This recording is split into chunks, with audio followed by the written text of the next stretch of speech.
नमस्कार प्रिय विद्यार्थियों, GK by BS Chandelia YouTube channel पे आपका हार्दिक स्वागत है।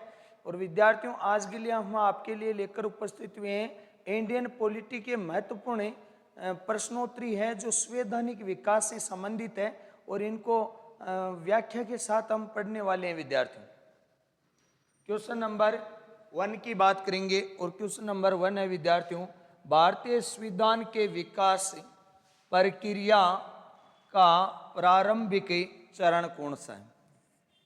प्रारंभिक चरण 1 नंबर पे दे रखा है रेगुलेटिंग एक्ट, 2 पे चार्टर एक्ट, पार्लियामेंटो सुधार अधिनियम, बार सरकार अधिनियम 1858। विद्यार्थियों, अपने इस क्वेश्चन का जो करेक्ट आंसर होगा 1 नंबर होगा रेगुलेटिंग एक्ट 1773। अब देखो ये क्या था। ये अगर अपन बात करें, ये ब्रिटिश संसद ने पारित किया था। ब्रिटिश संसद ने पारित किया। यदि यह आपसे पूछा जाए तो ये 1773 में पारित किया था। जबकि ये रेगुलेटिंग एक्ट लागू कब होता है? लागू अगर आपसे पूछ ले कि ये एक्ट लागू कब हुआ तो ये हुआ था 1774 में। विद्यार्थियों, रेगुलेटिंग एक्ट लागू हुआ था। देखो विद्यार्थियों, इसमें क्या है, भारत में ईस्ट इंडिया कंपनी का जो शासन था उस पर निगरानी रखने के लिए ये एक्ट पारित किया गया था। यानी अपन कह सकते हैं कि भारत में ईस्ट इंडिया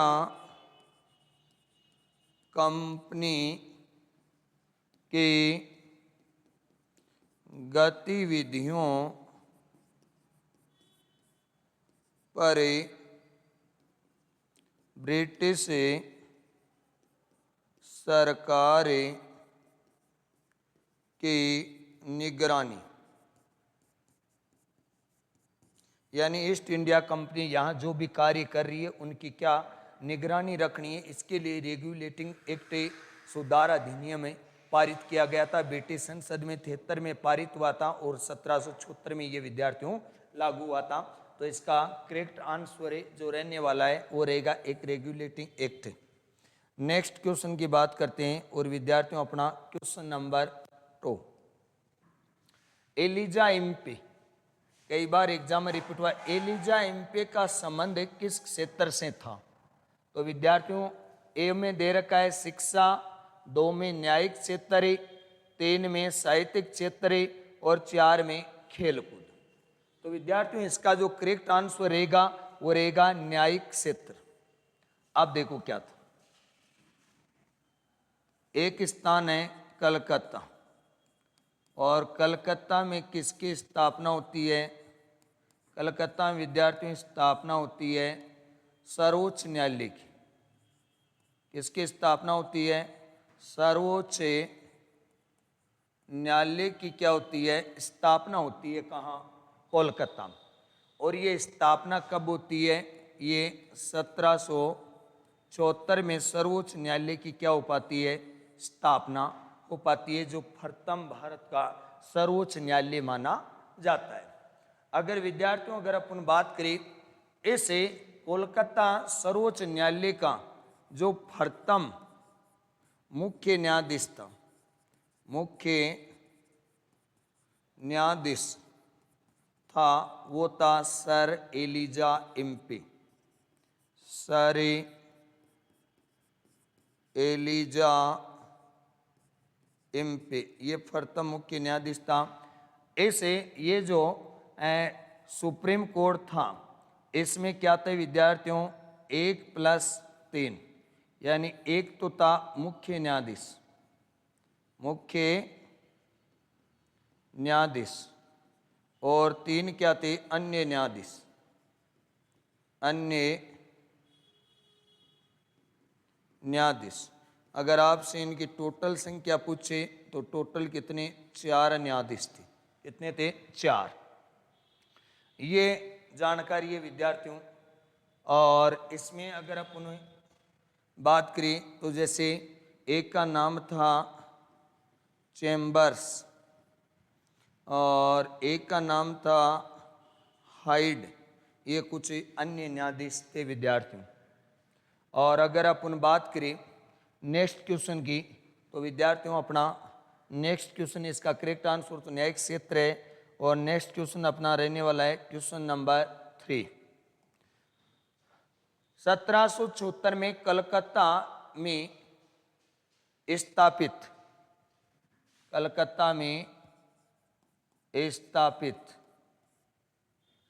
1776 में कोलकाता में स्थापित उच्चतम न्यायालय में मुख्य न्यायाधीश सहित कुल न्यायाधीशों की संख्या।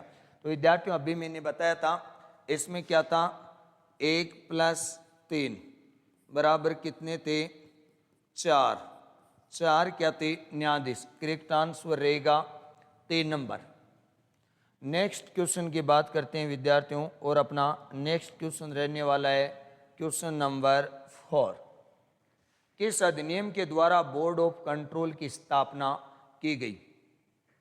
कौन से अधिनियम की बात हो रही है, किस अधिनियम द्वारा किसकी स्थापना, बोर्ड ऑफ कंट्रोल की स्थापना की गई। तो विद्यार्थियों ए में दे रखा है चार्टर एक्ट 1833, 2 में Pitt's India act 1784, regulating act बार सरकार अधिनियम 1858। अगर अपन बात करें तो इसका करेक्ट आंसर होगा 2 number, पिट्स India act.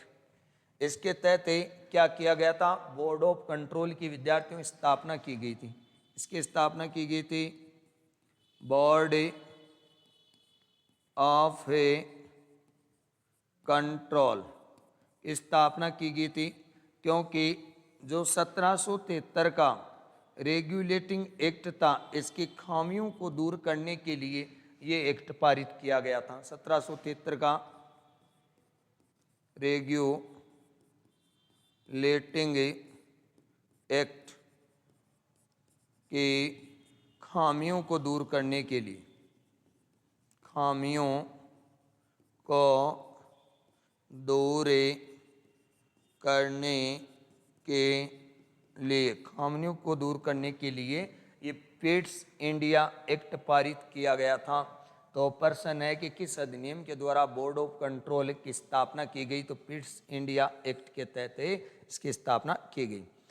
Next question की बात करते हैं और विद्यार्थियों अपना क्वेश्चन नंबर रहेगा 5 क्वेश्चन नंबर है। और इसमें अगर अपन बात करें किस अधिनियम के द्वारा ईस्ट इंडिया कंपनी में व्यापारिक एवं राजनीतिक क्रियाकलापों को अलग अलग कर दिया गया।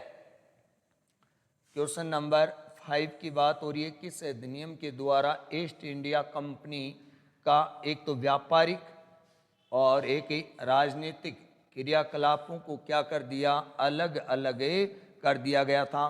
ए ऑप्शन में एक्ट 1793, 2 में एक्ट 1813, 3 में 1773 और 4 में 1784। तो विद्यार्थियों अपना जो करेक्ट आंसर रहेगा वो रहेगा 4 नंबर, एक्ट 1784। और इसे क्या कहते हैं, पिट्स इंडिया एक्ट।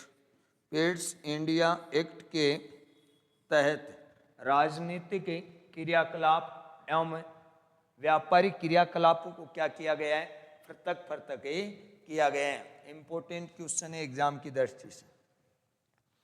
नेक्स्ट क्वेश्चन की बात करेंगे विद्यार्थियों और अपना अगला जो क्वेश्चन आएगा वो है क्वेश्चन नंबर 6। किस एक्ट के द्वारा सिविल सेवकों के चयन के लिए खुली प्रतियोगिताओं का आयोजन किया गया। किसकी बात हो रही है, खुली प्रतियोगिताओं का आयोजन किया गया। तो विद्यार्थियों खुली प्रतियोगिताओं की बात हो रही है और सिविल सेवकों के चयन के लिए खुली प्रतियोगिताओं की बात है। तो ए ऑप्शन में 1833, 1853, 1861 और 1858। विद्यार्थियों इस क्वेश्चन का जो आंसर होगा वो होगा 1853, एक्ट 1853। इसमें क्या होता है, 1853 का एक्ट है परंतु इसके क्रियान्वयन क्रियान्विति की बात करें तो क्रियान्विति हुई थी 1854 में। मैकाले समिति को नियुक्त किया गया था इसकी क्रियान्विति के लिए। क्रियान्विति के लिए मैकाले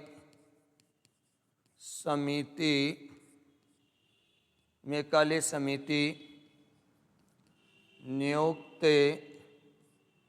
की गई। मैकाले समिति नियुक्त की गई थी इसके क्रियान्विति के लिए और खुली प्रतियोगिताओं का आयोजन 1853 के एक्ट के तहत ही हुआ था। करेक्ट आंसर रहेगा 2 नंबर। नेक्स्ट क्वेश्चन की बात करते हैं विद्यार्थियों और अपना जो नेक्स्ट क्वेश्चन रहने वाला है क्वेश्चन नंबर है 7। किस एक्ट के माध्यम से गवर्नर जनरल का पदनाम वाइसराय कर दिया गया था? किसकी बात हो रही है विद्यार्थियों? गवर्नर जनरल का नाम बदलकर क्या कर दिया था? वाइसराय कर दिया था। एक्ट 1861, एक्ट 1858, एक्ट 1833 और एक्ट 1852। विद्यार्थियों इस क्वेश्चन का जो करेक्ट आंसर होगा वो रहेगा 1858। 1858 ये करेक्ट आंसर होगा। विद्यार्थियों अगर अपन बात करें कि भारत में 1857 की क्रांति, भारत में 1857 की क्या हुई थी? क्रांति हुई थी। इस क्रांति के बाद एक एक्ट आया था, एक्ट आया था 1858। इस एक्ट के तहत क्या किया गया था? भारत में ईस्ट इंडिया कंपनी के शासन को क्या कर दिया गया? समाप्त कर दिया गया। इस एक्ट के तहत भारत में ईस्ट इंडिया कंपनी के शासन को क्या कर दिया? समाप्त कर दिया गया। ईस्ट इंडिया कंपनी के शासन को क्या कर दिया गया? समाप्त। और भारत का शासन किसके हाथ में गया? भारत का शासन किसके पास चला जाता है विद्यार्थियों? ब्रिटिश क्राउन के पास चला जाता है, ब्रिटिश ताज के पास चला जाता है। किसके पास चला जाता है? ब्रिटिश क्राउन के पास। ब्रिटिश क्राउन के पास भारत का शासन चला जाता है, यानी ब्रिटिश क्राउन के हाथों में भारत का शासन ही चला जाता है, ऐसा है। और इसी दिन क्या है? इसी अधिनियम के तहत गवर्नर जनरल का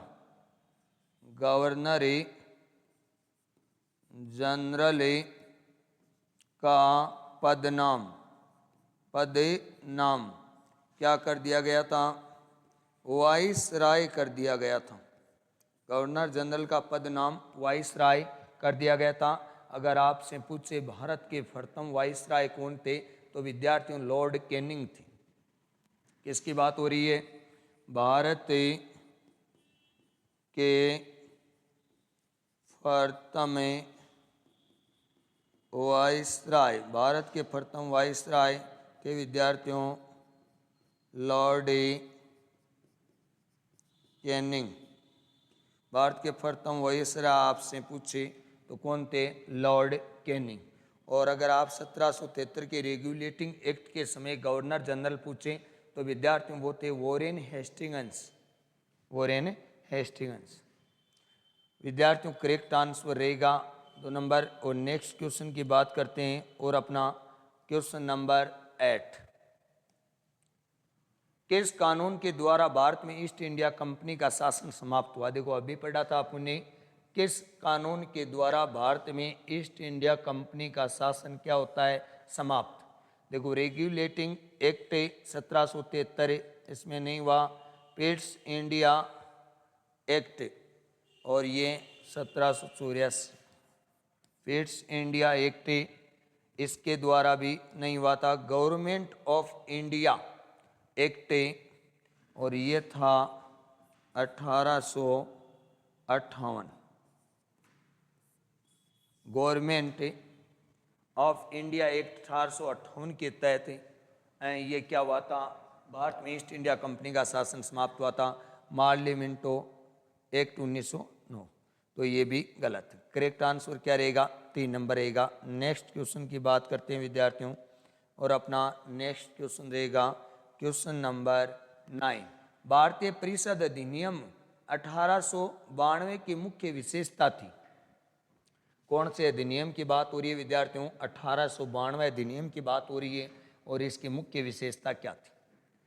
अतिरिक्त सदस्यों की संख्या में 8 लाख की वृद्धि, ये इनकरेक्ट।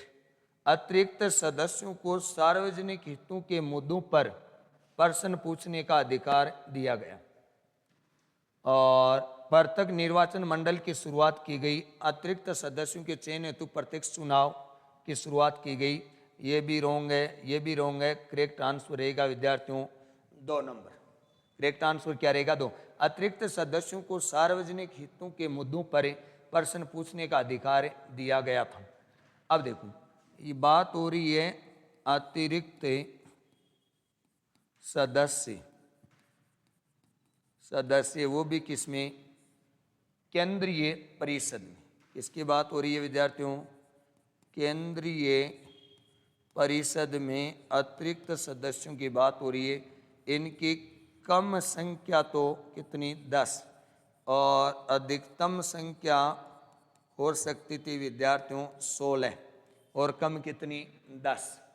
किसमें, अतिरिक्त सदस्य केंद्रीय परिषद में, अतिरिक्त सदस्य केंद्रीय परिषद में।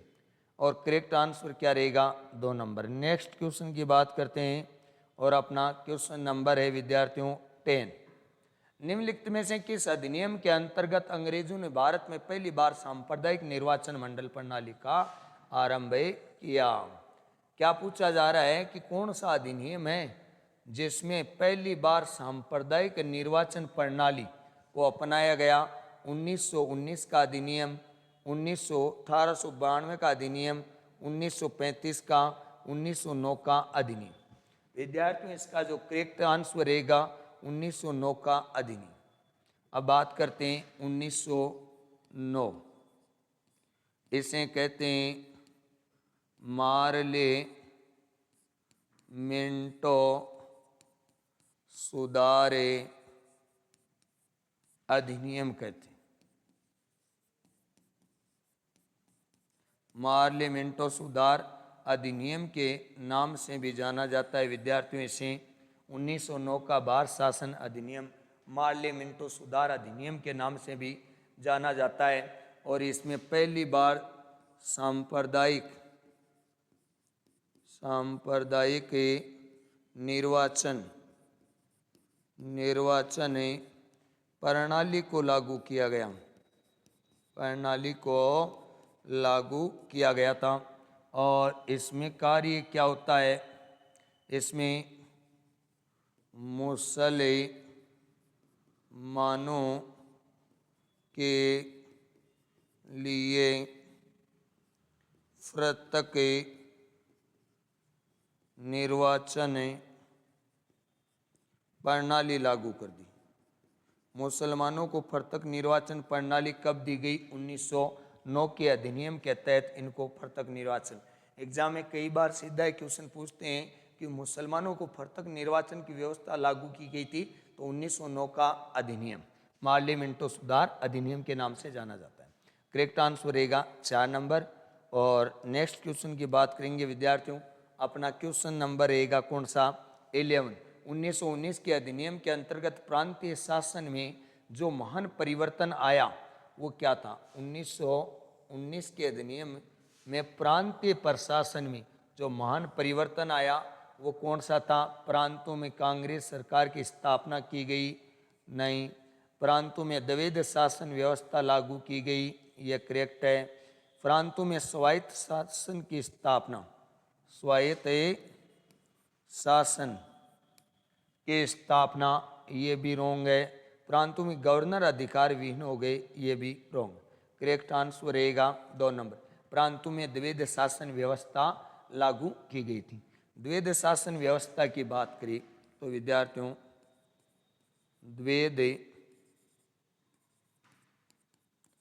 द्वैध शासन व्यवस्था, तो द्वैध शासन व्यवस्था से तात्पर्य है दोहरी शासन व्यवस्था।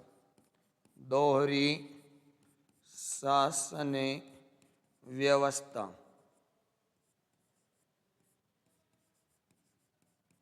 दोहरी शासन व्यवस्था को क्या कहते हैं? द्वैध शासन व्यवस्था कहते हैं। प्रांतों में द्वैध शासन तो 1919 के अधिनियम में तथा केंद्र में द्वैध शासन 1935 के अधिनियम। विद्यार्थियों ये 2 क्वेश्चन बार बार रिपीट होते हैं। 1919 के अधिनियम में तो प्रांतों में द्वैध शासन और 1935 के अधिनियम में केंद्र में द्वैध शासन लागू किया गया था। करेक्ट है, जो आंसर रहेगा 2 नंबर रहेगा। नेक्स्ट क्वेश्चन की बात करते हैं विद्यार्थियों, और अपना नेक्स्ट क्वेश्चन आता है क्वेश्चन नंबर 12 है। क्वेश्चन नंबर 12 है, 1919 के अधिनियम की मुख्य विशेषता क्या थी? उत्तरदायी शासन की स्थापना करना, प्रांतीय स्वायत्तता, शक्तियों का विभाजन, प्रांतों में दोहरा शासन। तो विद्यार्थियों अभी मैंने बताया द्वैध शासन से मुख्य विशेषता थी प्रांतों में दोहरा शासन या द्वैध शासन। प्रांतों में दोहरा शासन या द्वैध शासन, द्वैध शासन। विद्यार्थियों नेक्स्ट क्वेश्चन की बात करेंगे, और अपना नेक्स्ट जो क्वेश्चन रहेगा वो रहेगा 13। मॉन्टेग्यू चेम्सफोर्ड सुधार अधिनियम कहलाता है। तो मॉन्टेग्यू चेम्सफोर्ड सुधार अधिनियम की बात करें तो ये कहलाता है 1909 का अधिनियम, 1919 का अधिनियम, 1892 का, 1935 का। तो विद्यार्थियों इसका जो करेक्ट आंसर रहेगा भारत शासन अधिनियम 1919 को मॉन्टेग्यू चेम्सफोर्ड सुधार अधिनियम के नाम से भी जाना जाता है। 1909 के अधिनियम को मार्ले मिंटो सुधार अधिनियम, 1919 के अधिनियम को चेम्सफोर्ड सुधार अधिनियम के नाम से जाना जाता है, मॉन्टेग्यू चेम्सफोर्ड। विद्यार्थियों दोनों अधिनियमों की महत्वपूर्ण बातें याद रखनी है। 1909 में मुसलमानों के लिए पृथक निर्वाचन प्रणाली लागू की गई, और 1919 का जो अधिनियम है उसमें द्वैध शासन लागू किया गया, और सिंध है सिंधियों के लिए पृथक निर्वाचन व्यवस्था भी 1919 के अधिनियम में लागू की गई थी। करेक्ट आंसर रहेगा 2 नंबर। नेक्स्ट क्वेश्चन की बात करेंगे, और क्वेश्चन नंबर रहेगा 14। भारत शासन अधिनियम 1919 के अंतर्गत भारत की विधायिका में शामिल है। किसकी बात हो रही है? 1919 के अधिनियम और भारत की विधायिका में शामिल है गवर्नर जनरल विधानसभा, गवर्नर जनरल राज्य परिषद विधानसभा, गवर्नर जनरल राज्य परिषद, या राज्य परिषद और विधानसभा। विद्यार्थियों इसका करेक्ट आंसर रहेगा 4 नंबर। राज्य परिषद व विधान सभा ये विधायिका में शामिल थी 1919 के अधिनियम। करेक्ट आंसर रहेगा 4 नंबर। नेक्स्ट क्वेश्चन की बात करते हैं, और अपना नेक्स्ट क्वेश्चन आने वाला है विद्यार्थियों, भारत शासन अधिनियम 1919 के तहत गठित राज्य परिषद के पहले अध्यक्ष कौन थे? 1900 भारत शासन अधिनियम 1919 के तहत गठित राज्य परिषद के पहले अध्यक्ष कौन थे? फ्रेडरिक वाइट, अलेक्जेंडर मूडीमेन, सच्चिदानंद सिन्हा, विठल भाई पटेल। तो विद्यार्थियों इस क्वेश्चन का जो करेक्ट आंसर रहेगा वो रहेगा अलेक्जेंडर मूडीमेन। और नेक्स्ट क्वेश्चन की बात करते हैं, और अपना नेक्स्ट क्वेश्चन है क्वेश्चन नंबर 16। निम्नलिखित में से किस अधिनियम द्वारा स्वतंत्रता से पूर्व केंद्रीय क्षेत्र में द्विसदनीय व्यवस्थापिकाओं की स्थापना की गई? द्विसदनीय व्यवस्थापिकाओं की स्थापना 1935 में, 1919 में, 1909 में, 1892। विद्यार्थियों इस क्वेश्चन का जो करेक्ट आंसर रहेगा वो रहेगा 1919। अब देखो 1919 का जो अधिनियम है, अधिनियम, इसकी विशेषता की बात करें तो इससे क्या कहते हैं? मॉन्टेग्यू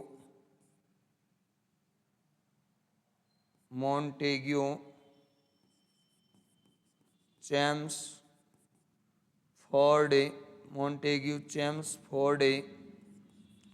सुधार अधिनियम भी कहते हैं इसे, अधिनियम के नाम से भी जाना जाता है। इसके अलावा इसमें सिंधियों को पृथक निर्वाचन व्यवस्था दी गई। सिंधियों को पृथक निर्वाचन व्यवस्था की गई। इसके अलावा इसी अधिनियम की और अगर अपन विशेषता की बात करें तो इसमें द्वैध शासन व्यवस्था भी लागू हुई थी। द्वैध शासन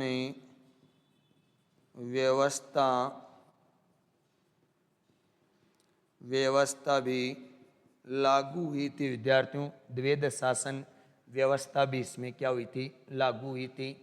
और द्विसदनीय व्यवस्थापिका भी इसमें लागू होती है। कौन सी? द्विसदनीय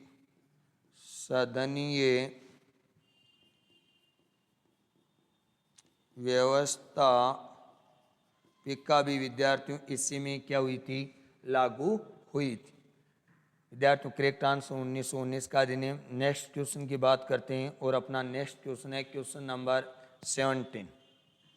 1919 के अधिनियम में भारत में पहली बार किस व्यवस्था को शुरुआत की गई थी? 1919 का अधिनियम इम्पोर्टेंट है विद्यार्थियों। द्वैध शासन इसमें लागू हुआ, द्विसदनीय व्यवस्थापिका इसमें लागू हुई। और ये ऑप्शन दे वैश्विक मताधिकार, संघीय न्यायालय, प्रांतीय स्वायत्ता और प्रत्यक्ष निर्वाचन। करेक्ट आंसर होगा वैश्विक मताधिकार की शुरुआत हुई थी 1919 के अधिनियम के तहत। और नेक्स्ट क्वेश्चन की बात करते हैं विद्यार्थियों और क्वेश्चन नंबर रहेगा 18। ईसाइयों के लिए किस अधिनियम के अंतर्गत पृथक निर्वाचन का प्रावधान किया गया था? ईसाइयों के लिए, अभी मैंने ईसाइयों के लिए बात करें तो ईसाइयों के लिए 1919 के अधिनियम में विद्यार्थियों क्या किया गया है, प्रावधान किया गया है। ईसाइयों के लिए किस अधिनियम में पृथक निर्वाचन का प्रावधान किया गया है? तो 1919 का अधिनियम। नेक्स्ट क्वेश्चन की बात करते हैं और विद्यार्थियों अपना क्वेश्चन नंबर रहेगा 19। प्रांतों में द्वैध शासन के तहत कौन सा विषय प्रांतीय विषयों के तहत आरक्षित था? तो विद्यार्थियों कौन सा प्रांतों में द्वैध शासन के कौन सा विषय प्रांतीय विषयों में आरक्षित था? 1 नंबर राजस्व, 2 में स्वास्थ्य, 3 में शिक्षा और 4 में स्थानीय प्रशासन। करेक्ट आंसर होगा राजस्व। द्वैध शासन में के प्रांतीय विषयों में शामिल था राजस्व। विद्यार्थियों नेक्स्ट क्वेश्चन की बात करते हैं और अपना क्वेश्चन नंबर रहेगा 20। किस अधिनियम में लोक सेवा आयोग की गठन का प्रावधान है? किस अधिनियम में लोक सेवा आयोग के गठन का प्रावधान है? लोक सेवा आयोग, किसमें लोक सेवा आयोग की बात हो रही है विद्यार्थियों? और लोक सेवा आयोग का गठन 1935, 1947, 1919 और 1858। करेक्ट आंसर रहेगा लोक सेवा आयोग का गठन 1919 के अधिनियम के तहत हुआ था। विद्यार्थियों इस वीडियो में हम पॉलिटी का संवैधानिक विकास के बारे में चर्चाएं की है। मैंने पूरा विस्तार पूर्वक बताया है। एग्जाम में आए हुए ये रिपीट हुए क्वेश्चन है जिनका व्याख्यात्मक हमने बताया है। और विद्यार्थियों अगर अपन बात करें इस प्रकार से आप धीरे धीरे इन प्रश्नोत्तरी को पढ़ते रहो तो पॉलिटिकल साइंस में इसके अलावा आपको और कुछ इतना कोई ज़्यादा पढ़ने की आवश्यकता नहीं पड़ेगी। और आज के इस वीडियो में विद्यार्थियों इस वीडियो को क्या करें, लाइक करें, शेयर करें और सब्सक्राइब करें ताकि आपसे ही जो बल मिलेगा उसी के जरिए ही हम अच्छे से अच्छा मैटर आपको उपलब्ध करवाते रहे। नमस्कार।